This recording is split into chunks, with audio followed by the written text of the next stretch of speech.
please, just a few minutes more. I'm almost finished.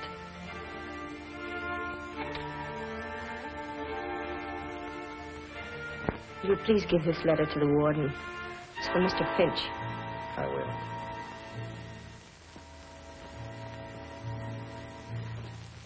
The last mile.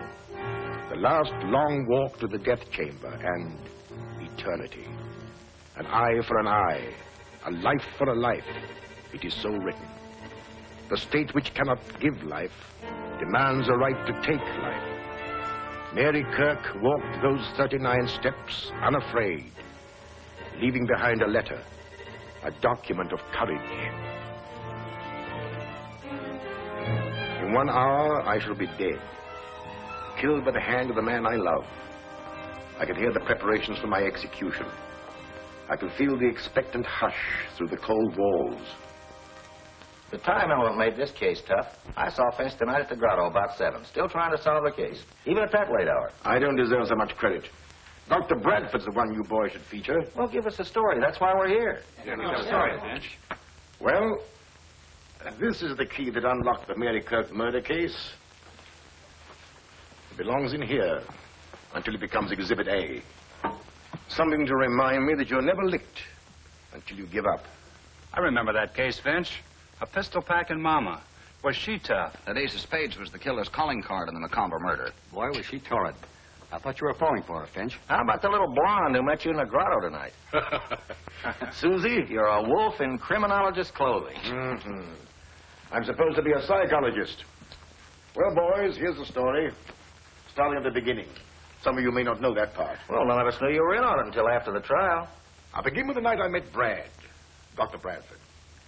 I dropped into the grotto for a drink.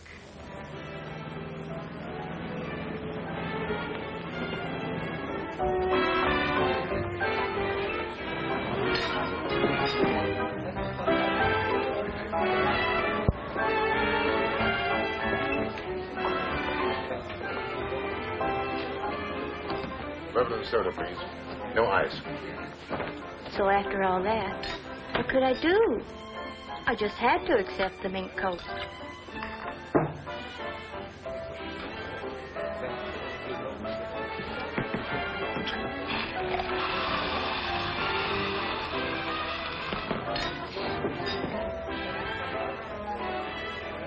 Oh, I'm sorry. That's all right. Then one with me. You know about the bird trying to fly with one wing? Bradford's the name. Dr. Dwight Bradford. When I had friends, they called me Brad. My name is Finch. Waiter. Waiter. 2 more of the same. Bob, we've had enough. I want a drink. Put that thing down and get me a drink.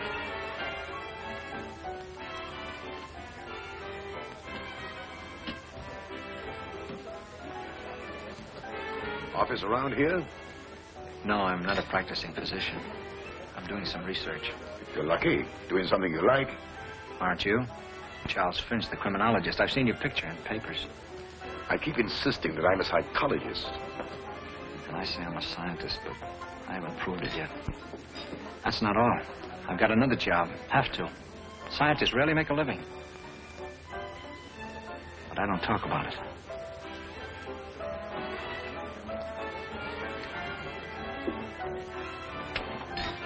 Oh, please, Bob. I wish you wouldn't. Oh, let me alone. Oh, look.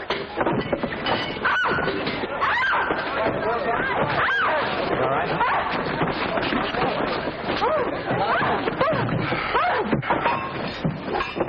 Got it? Are you all right? Yes. Yes, I'm all right. Oh. Thanks very much. The 2-man fire department, you do all right. As a 1-woman fire, you were pretty good yourself. I'll fix that for you. There we are. Sorry to do this to your coat, Mr. Finch. Oh, that's unnecessary. Guess you'll have to come along. That's all right. You better go back and finish your drink. Here. Excuse me. Good night. The fire department's taking me home. Oh.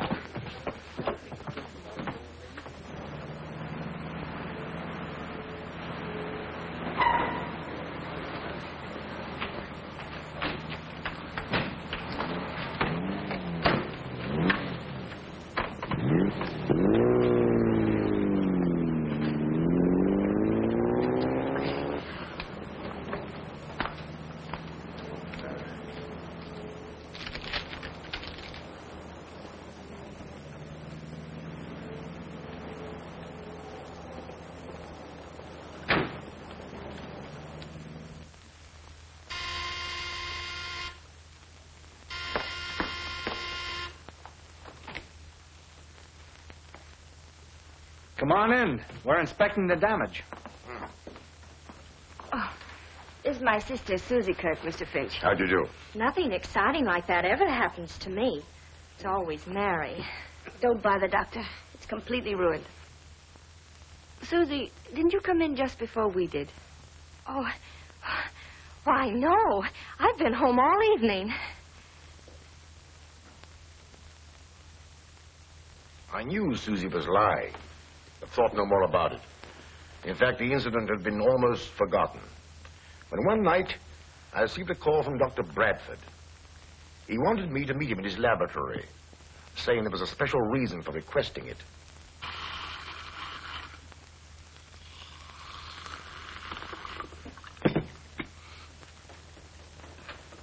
Mr. Finch, I wanted to tell you some of the things I'm doing. Bourbon and soda, isn't it? And no ice? No ice. Pardon.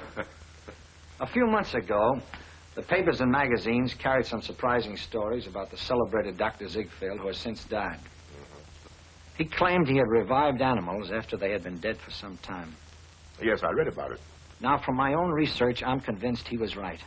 And I'm determined to carry on his work.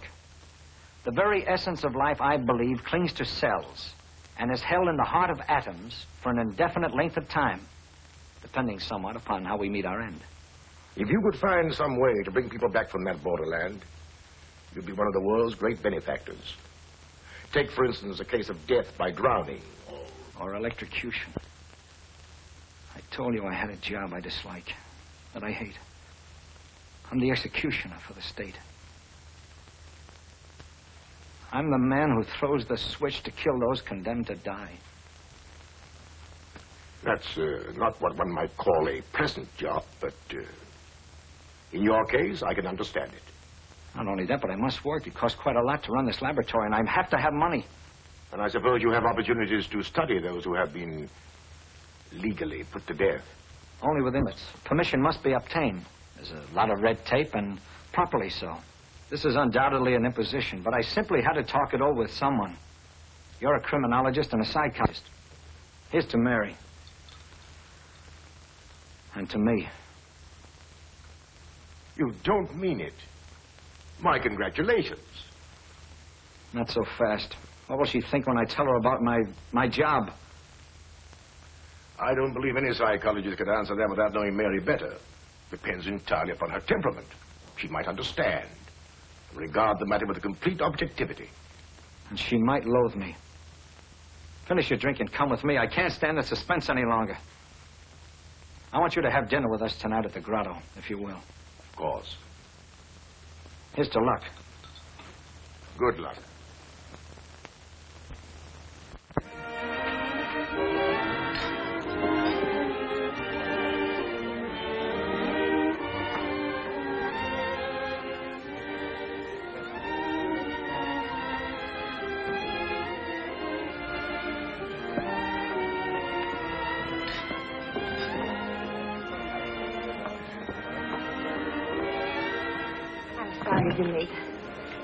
How are you, Mr. Finch? Glad to see you again. A man named Richard was telephoning Susie, and he was so insistent that I was trying to find out where she was. Did you leave a message for her? Yes, I did. I left word where she could find me. Mary,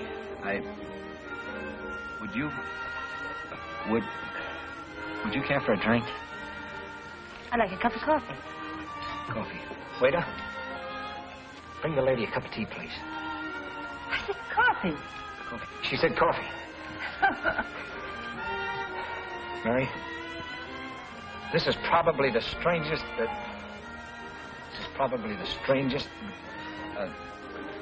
Proposal? Yes, that's it. Proposal? What kind of proposal? Why, a proposal. Yeah. Yeah, proposal. It's probably the strangest proposal because, it's rather odd that the guy who's going to propose invites a third party to be present at such a time. Mary, I want you to... Is, marry the word? Yes, it is. Yes, that's the word. I love you. Well, perhaps I better leave. No. Don't you leave. There are some things about me that Mary must know. She might want to talk them over with you. Well, I have an idea. Suppose you go to the bar and finish your drink, and I'll stay here and talk to Mary. All right, I'll go to the bar.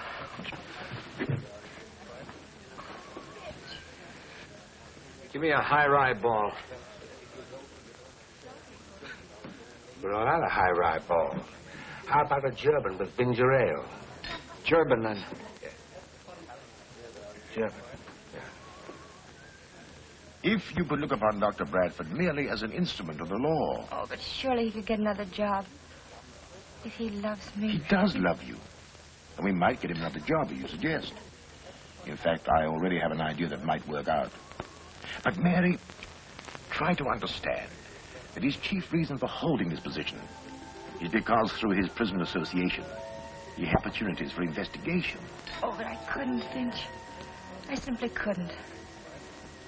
Look, he'd be leaving me at night, and I'd wait, watching the clock, knowing that when the hour came, Brad would...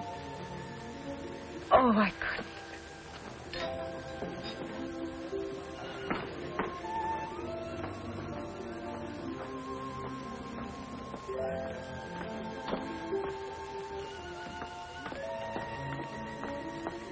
I've got to speak to you for just a moment. Excuse me. What happened? I'll be right back. Did you tell her? Yes. What did she say? You could if you wanted to. You just won't help. Susie, I can't. Why don't you tell me who's in trouble? He's a friend of mine, and I feel I'm responsible. The one who was calling this evening? I don't know who you're talking about. Susie, I'm sorry. I haven't the money to... You would if it wasn't for... If it wasn't for what? Nothing.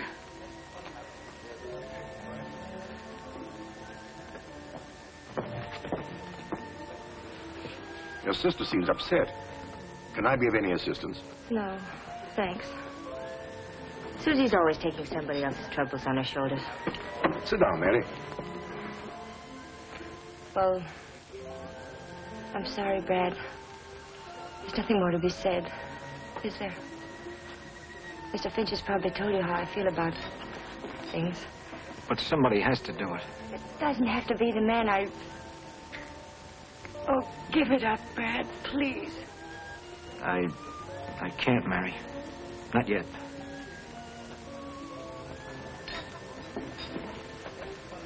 Take me home, Brad.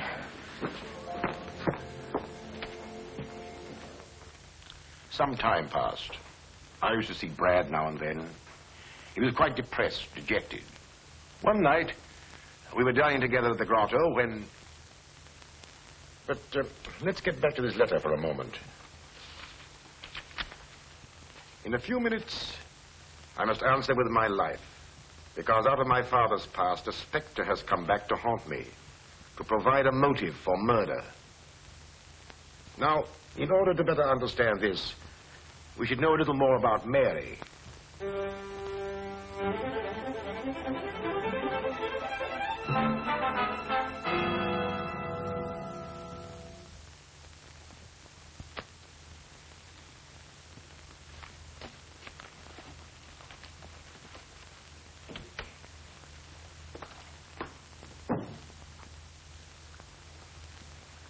Yes, all right. Oh, Miss Kirk? Mr. Gregory, I've got to find some filing space. And these papers are very old. Can't we destroy them or store them someplace?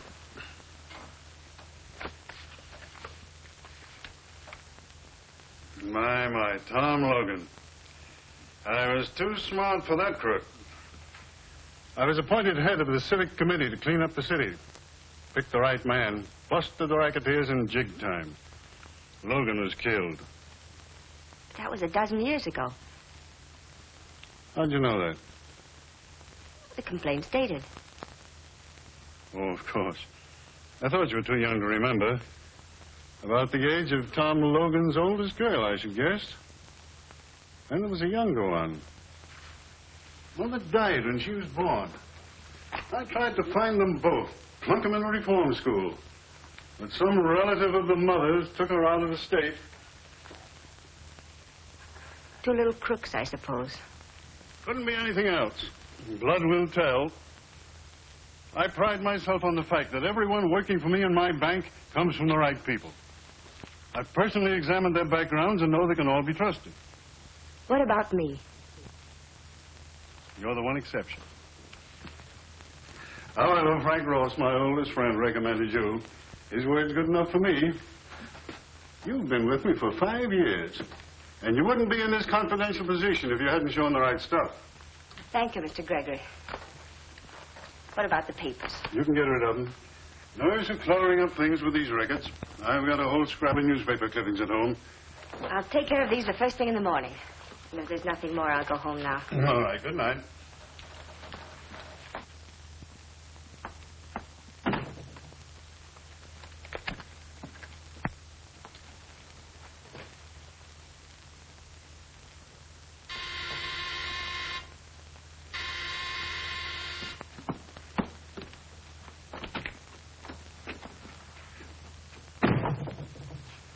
I told you never to come here again. I don't want Susie to know. Ah, slow down. I got good news for you. I'm leaving town. I'm taking up a little collection from some of my friends and thought maybe you'd like to contribute. I haven't got much. You've taken almost I helped everything. Tom Logan plenty when the going was rough. And that's something you wouldn't want me to tell Mr. Gregory. But think it over. It'd be worth a lot to you, wouldn't it, if you never saw me again?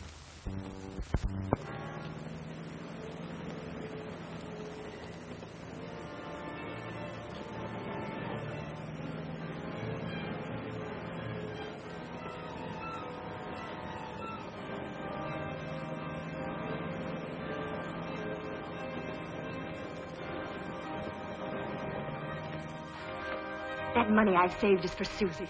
Her education. She's going to college this fall. Susie can go to work. I've got to have 500 more, and then I'll never come back. You can tell Mr. Gregory if you want. Everything!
What happened? Mary, why did you...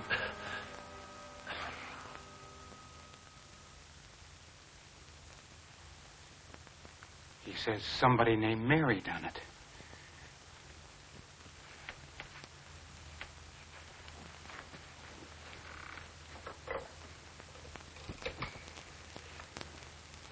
Get me the police, quick.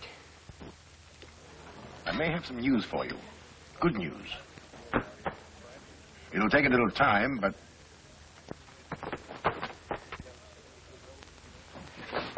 Mary, what's happened? Oh, I was hoping I could find you here. Something dreadful's happened.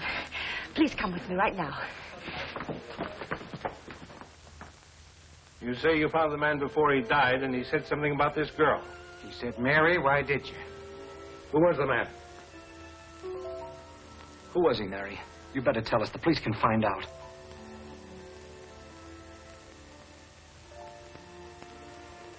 Oh, Red.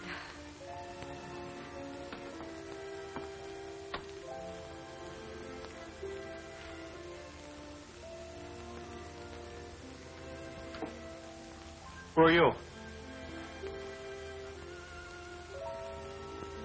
She's my sister, Suzanne. What do you know about the man that was murdered here tonight? Was it that blackmailer?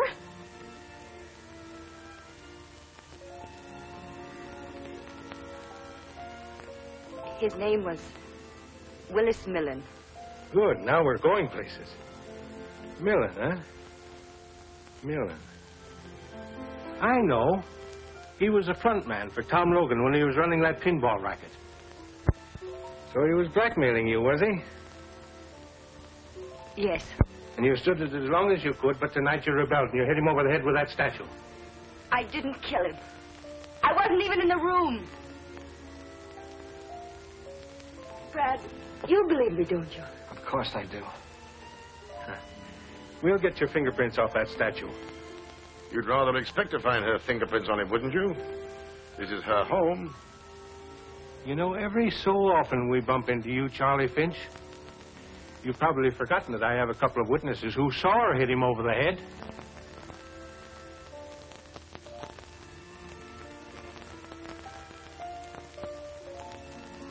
I'm afraid I'll have to ask you to come to headquarters, Miss Kirk.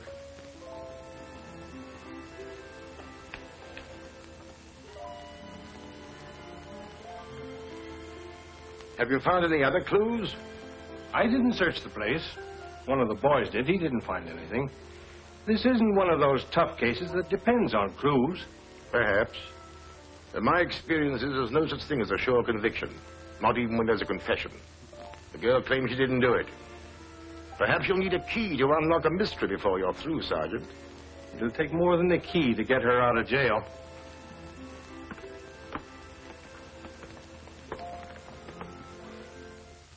I had a key, all right, but a key without a door to unlock. It wasn't difficult to find out where Millen lived, but the key didn't fit his lock. Then I questioned Susie regarding her boyfriends, and she was reticent. She was more than that, she was cagey. Sometimes I thought she didn't care what happened to Mary. Then, one day, I discovered a thumbprint on the key, which matched exactly with one I had found on the statue. There were plenty of Mary's prints there, so they disregarded the only important one. Mr. Gregory, of course, will always believe that I'm guilty. He will probably witness my execution with a smile. Well, he won't have long to wait. They will come for me soon now. I went to see Gregory. Your interest in this case, Mr. Finch, is, in my opinion, entirely unwarranted. The shame and humiliation this has brought upon me is almost unbearable. I can't hold my head up again. I can understand your emotion, Mr. Gregory, but it's the girl who's going on trial for her life. Tom Logan's daughter. That's the bitter pill I have to swallow. If you could in some way help me to clear her, you'll be helping your own case at the same time. You? Well, being human, we feel very sorry for Mary Kirk. Much more to be said. I don't blame those people at the trial. It was all against me. I lived a nightmare of days.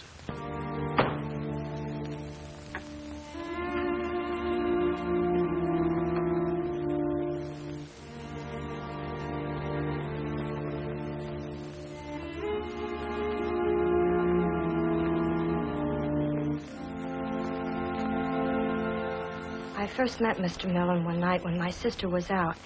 He came to the house. Did he mention money? Yes. He supposed I knew Mary was paying him. Did you tell her about the visit? Yes. But I never mentioned I knew about the money. Robbery couldn't have been the motive. We found a large roll of bills in his pocket. If I'd known she was using an alias, that she was Tom Logan's daughter... Objection sustained. I can say what I think. Not in this court. Mr. Gregory, it is Mary Kirk Logan who is on trial, not her father. But I... You will confine your answers to the questions asked. Susie, do you believe your sister is guilty? Yes. Why do you think that? I heard Mary threaten him once when I was in the bedroom and she didn't know it. Then I seen her bring something down over his head and he fell. You could identify her? You are sure it was the defendant? We went in. Yes, we know, Mr. Avery. But you mean to tell the judge and this jury that you could be sure it was the defendant? That the figures on the window shade were so distinct you couldn't be mistaken? I'm positive. I gotta believe my own eyes.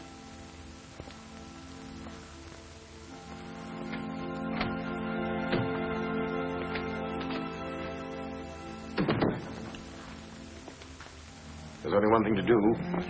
Put Mary on the stand. Perhaps her sincerity will convince some of them.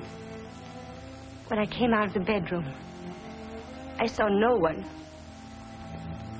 He was lying there. I wanted to get help.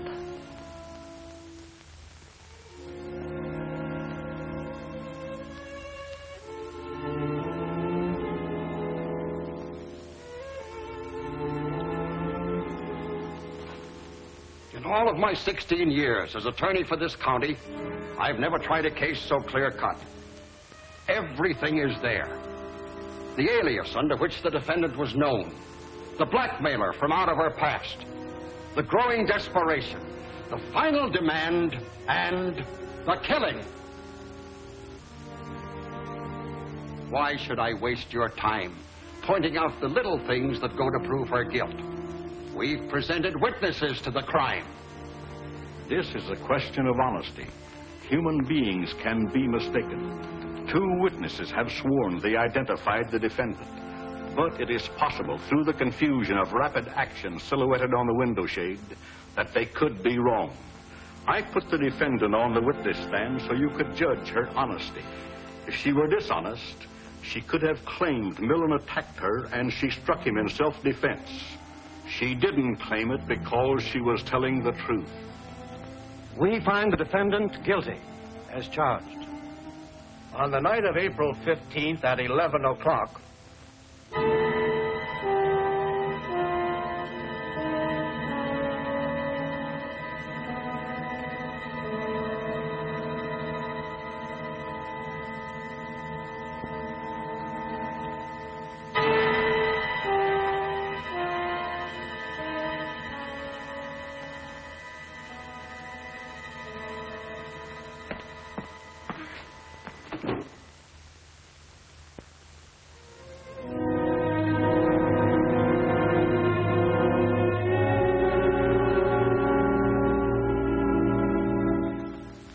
I don't suppose, up to that moment, that the thought occurred to either Mary or Brad that the fates would so conspire as to make him the executioner of the girl he loved.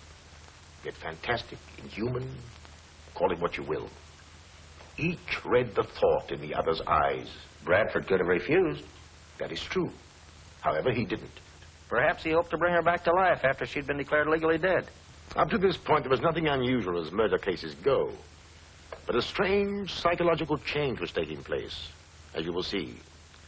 Except for Brad and me, I don't suppose there was a single person who believed her innocent. Neither did the boys who've been covering murders for years. Now, if you'd been in my place and believed her innocent, what would you have done? Gone after Susie. That's exactly what I did. Susie was an interesting psychological study. Although emotionally unstable, she was not vicious. Now, mind you, when I say Susie lied, she did. But she was convinced that Mary was guilty. Why shouldn't she protect her boyfriends? They were innocent. However, there was one who wasn't innocent. But someone Susie, by no stretch of the imagination, could connect with the crime. And like many adolescents, her defense mechanism made her evasive. I know you're anxious to help your sister. Of course, but how can I help her? Someone might have killed Millen while she was in the bedroom. I suppose they could. But Mary said she didn't see or hear anyone. Someone who got in the back door, through the kitchen. One of your boyfriends, perhaps. Mr. Finch. If you'll forget your indignation, perhaps I can save your sister from the electric chair. What do you want to know? To start with, the first night I met you, the night that Dr. Bradford and I brought your sister home, I saw you get out of a coupe in front of your house. You told your sister you'd been home all evening. I was home, no matter what you think. I just went out when I heard someone honk. Who was the man? I don't remember. Let's see. Who was it? Oh, yes. Bill Ellsworth. That's who it was. Where can I find him? Oh, I haven't the remotest idea. He's a boy I met at a dance. You might give me the name of all the other boys you know, that you go out with. All of them? I hope you've got plenty of paper. Well, I could believe there'd be a long list. Oh, Mr. Finch.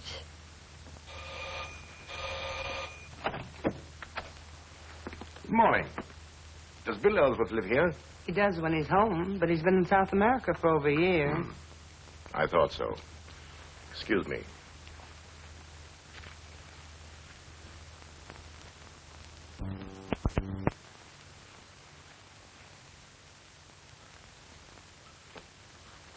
There wasn't a clue in the whole list. A lot of youngsters, most of them, many of them like Ellsworth, not even in the country. And I had caught Susie in another lie. Well, what about Millen's friends? Millen was always a cheap grafter, a coward. I tried through his friends to get a clue, but even the underworld despised him. Well, he was no friend of Tom Logan's. And while we're on this subject, Gregor was out to make a name for himself. That's why he went after Logan and his pinball machine. To hear Gregory tell it, you'd think Mary's father was a gangster. He was running a legitimate business, to the city council banned the games. That was my chief reason for investigating Millen's friends. I hoped I might be able to hang something on Gregory. Well, as you know, there was an appeal. Motion for a new trial was denied. But anything to gain time. However, we lost. Once more, I went to see Mary.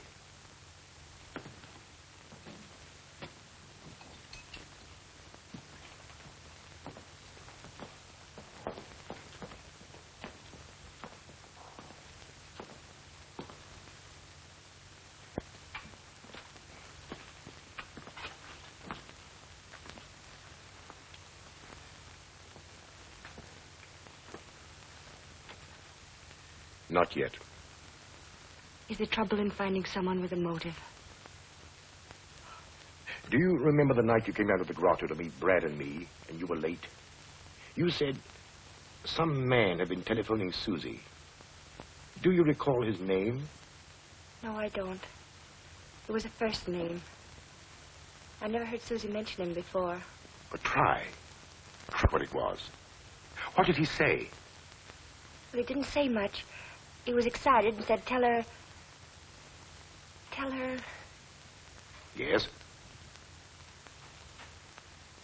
I can't remember. Perhaps this will help.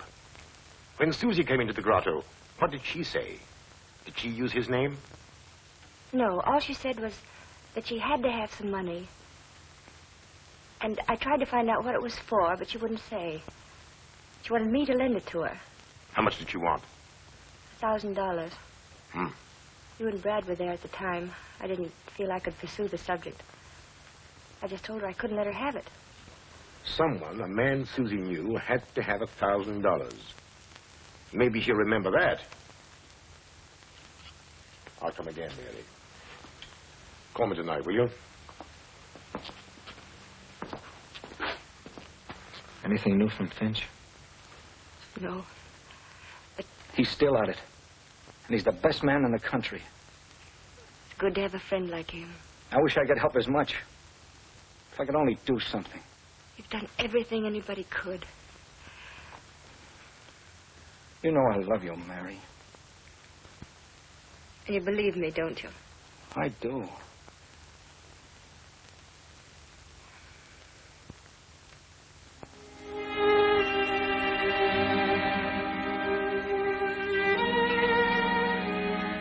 The matron has come for me now, and I must close this.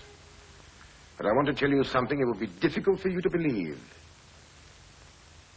Incredible as it may seem, as the hour of our execution approached, Mary became resigned to the fact that Brad was the executioner for the state. To quote her, I wanted to be Brad. I know now how the women of our western plains must have felt when facing death at the hands of savages. By a process of reasoning, she became to regard Brad, the executioner, as but one small cog in the machinery of the law by which he was doomed to die. The jurors that voted for conviction and the judge who passed sentence were far more responsible, in her opinion. Well, she's right. But who'd expect a woman to be that logical? That brings us to tonight. At the grotto. And Susie. The usual. No ice. Yeah, just the man I want to see. Any last-minute developments in the Mary Kirk case? Nothing. 7 o'clock. Guess the execution will come off on schedule. At 11. You asked me to meet you here? Oh, yes. And you're right on time. Come on. Let's find a booth. Finch is still trying. I talked to that little dame, and she doesn't know anything. And I mean anything. And coffee. Susie, I don't believe you are consciously sending your sister to the electric chair, but I am positive that you hold the key to the murder. If you bring that subject up again, I'll leave. You've lied to me several times. Whom are you protecting? Sit down. If you attempt to leave, I'll take you to jail for questioning. Jail? Yes, jail. Now, whom are you protecting? You're protecting someone, and I believe that that man killed Millen. I'm not protecting anyone. I've got a right to some privacy. Oh, do you think I'd keep anything back if I thought it would save Mary's life? Let me be the judge of that. Susie, seemingly unimportant things are sometimes of the greatest importance to the trained investigator. Of course you want to save Mary, but you're working on the assumption that she's guilty. You told me that. I don't believe she is. Oh, I'll tell you tomorrow everything I know. You'll see then how unimportant. Oh, please don't do that. It makes me nervous. Oh, of course. But tomorrow will be too late. I just happen to know something which doesn't concern anyone in the world but...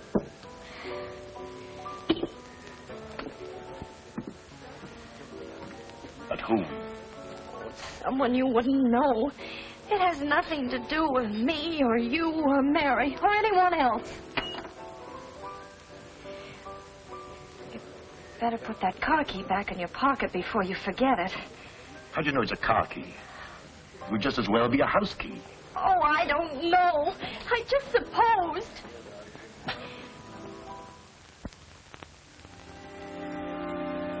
No message for me? No, sir. Mr. Finch hasn't telephoned. Not since early this afternoon. It was nice of him to give me hope.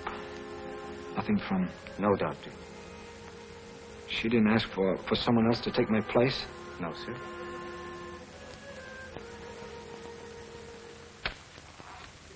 Susie, I'll let you keep your secret if you tell me the name of the man who was in the coupe. The one you said was Bill Ellsworth. I said that because it was none of your business. I never dreamed you'd check up on me. Who was it? That key belongs to the man who was in the coupe. I'm sure of it. What's his name?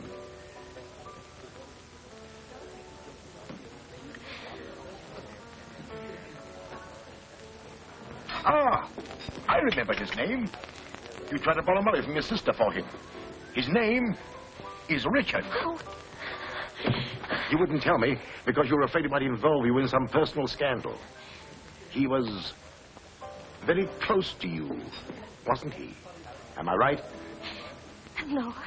No. But I promised to keep you out of it, Susie. Look at it my way. Richard had a key to the back door. How did you know that? I didn't. You just told me. Oh. Needing money desperately, he got into the kitchen. He saw the roll of bills that Millen had, and... He couldn't possibly have done it.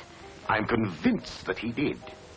Otherwise, how could his car key have been on your floor? Oh, how horrible.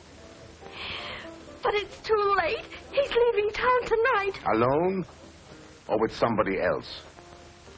Oh, he wouldn't do that. Don't be too sure. Do you think we can find him, Susie? Can't. It's too late, I tell you. We can't. Come on. Let's try.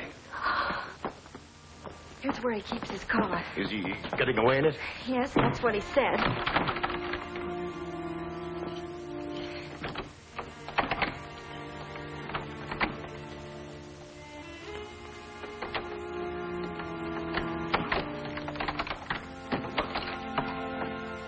That's his car. Good. We're in time. Where does he live? Around the corner. Ah.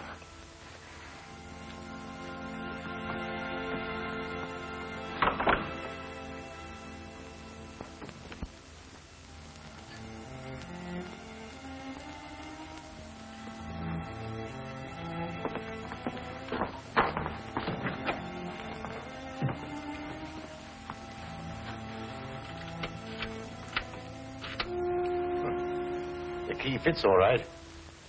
Now, there's nothing to do but wait. And pray. Pray that he comes in time.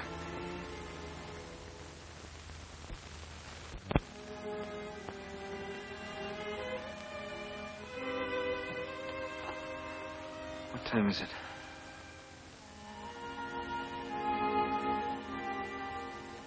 You've got half an hour. Half an hour.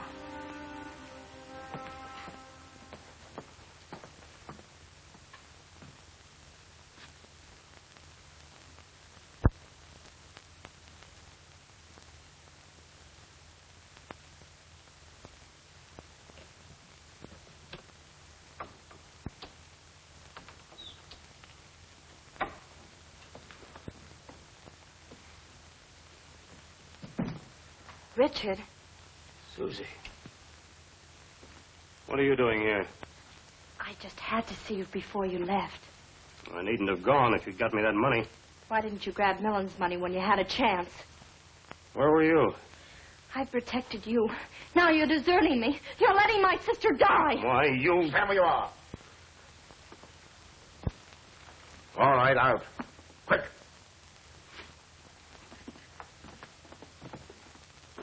Snell's proved to be a coward at heart. He wasn't hard to handle. He was stalling as much as I suspected. He worked at Gregory's bank and wanted to be a big shot. So he stole some money and tried to cover it up. Then he stole some more to make his first theft good, and so on. Susie was flattered by his attentions and tried to get some money from Mary for him. Heaven knows what reason. What really happened was...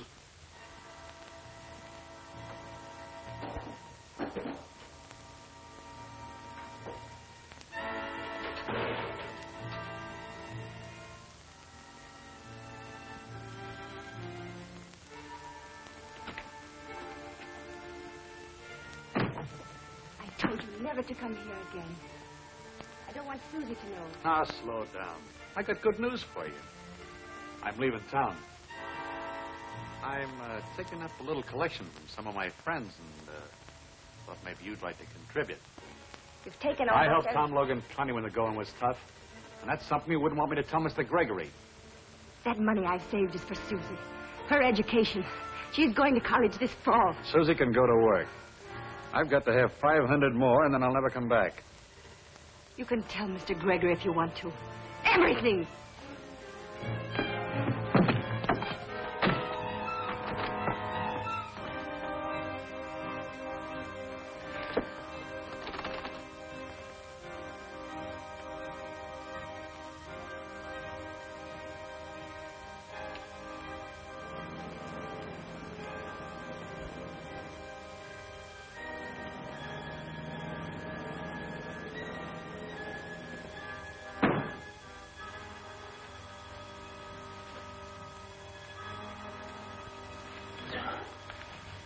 Mr. Millen?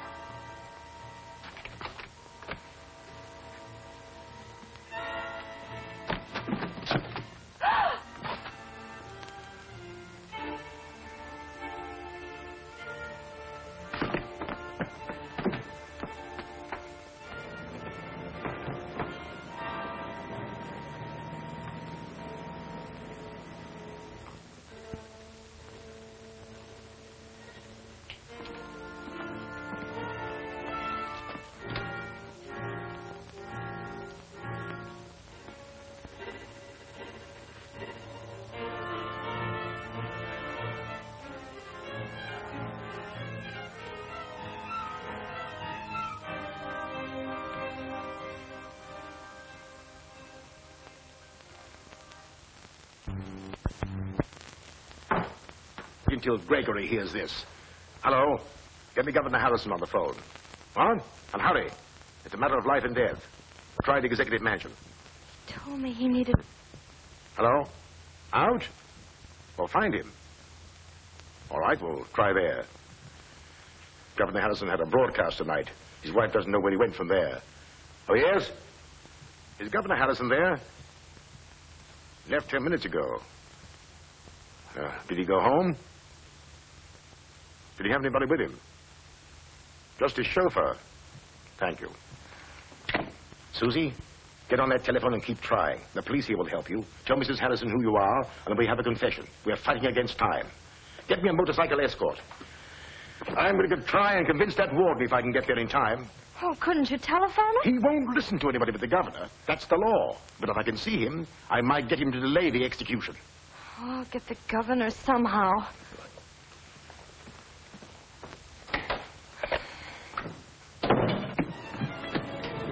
State prison.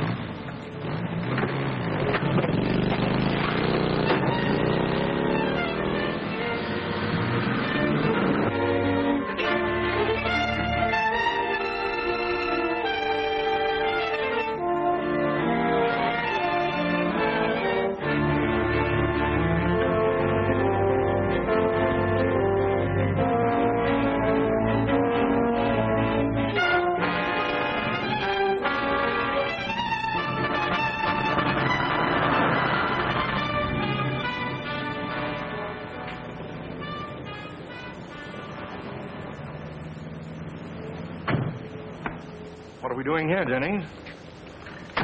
Oh, this is it? Good. It's not a very nice place for a governor to be seen, but it's... Hush, Jennings. Nice places, as you call them, never have the kind of sandwiches I like.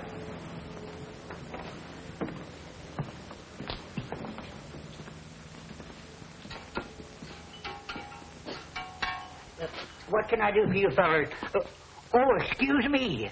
I just listened to you on the radio, Governor Harrison. It sure was a swell speech. Thank you. Now, could you make us a couple of Denver sandwiches? Smothered in onion. I'll make you the best ones you ever eat.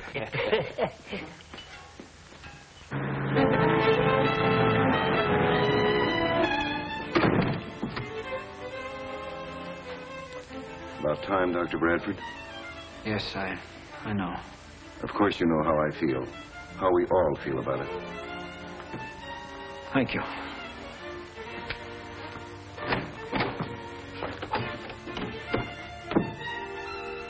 There's always the millionth chance the governor will intervene. I'll be right by the telephone, sir.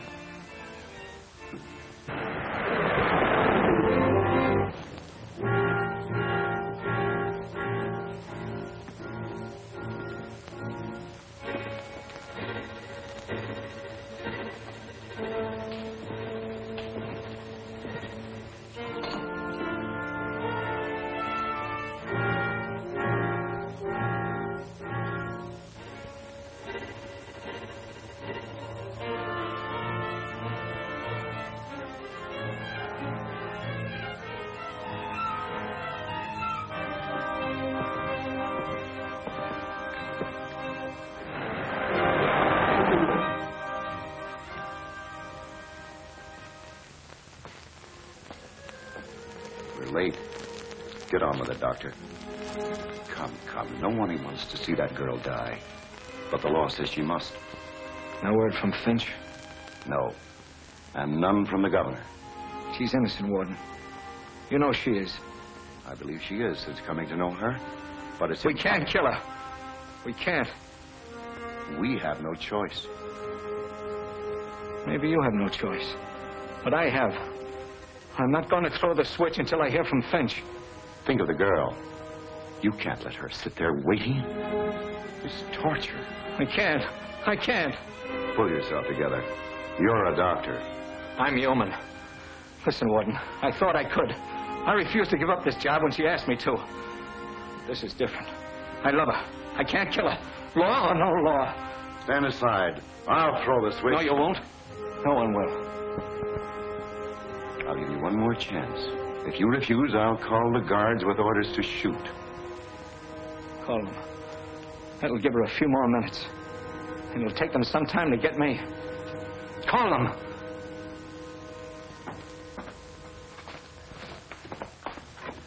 Listen to me, and you'll have the scoop of the year. We've got Snell's confession. My sister's innocent. Help me. Please. I'll give you one last chance. Come on.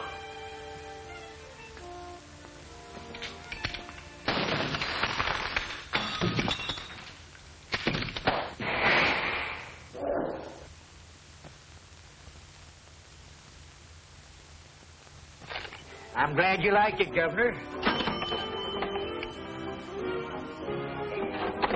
We are interrupting this program for an important announcement. We are trying to reach Governor Harrison. If Governor Harrison hears this, please call Warden Lewis at once. Snell, a bank teller, has confessed to the murder of Willis Millen. Mary Kirk Logan is innocent. Governor Harrison, please call Warden Lewis immediately.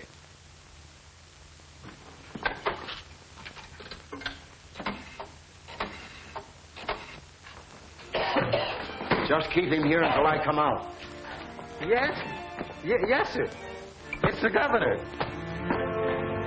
Stop, Warden! The governor has stayed the execution. A bank teller by the name of Snell has confessed. The governor hasn't all the facts, but is satisfied it's so. Thank heaven Dr. Bradford saved her. Is the governor on the wire? Yes. Release her. Pull yourself together, Brad.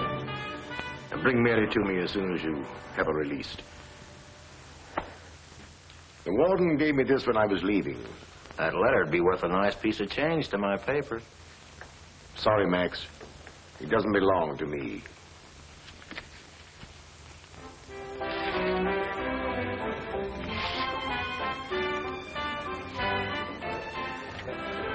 No, let's not be so solemn. It's a rare thing for the ghost elect to be able to destroy her last will and testament. It reminds me, this letter is your appointment to the staff of the Chicago Research Foundation with Professor Michelson. Thanks for everything. Well, here's to the new job, a lovely wife. Dear friend. I prefer my toast this way. Waiter! Waiter! Put that thing down and get me a drink. Please, Bob, you've had enough. I want a drink. Darling, I think we'd better leave. This is where we came in. You coming? No, I think I'll stay. I still have my overcoat, and you never can tell.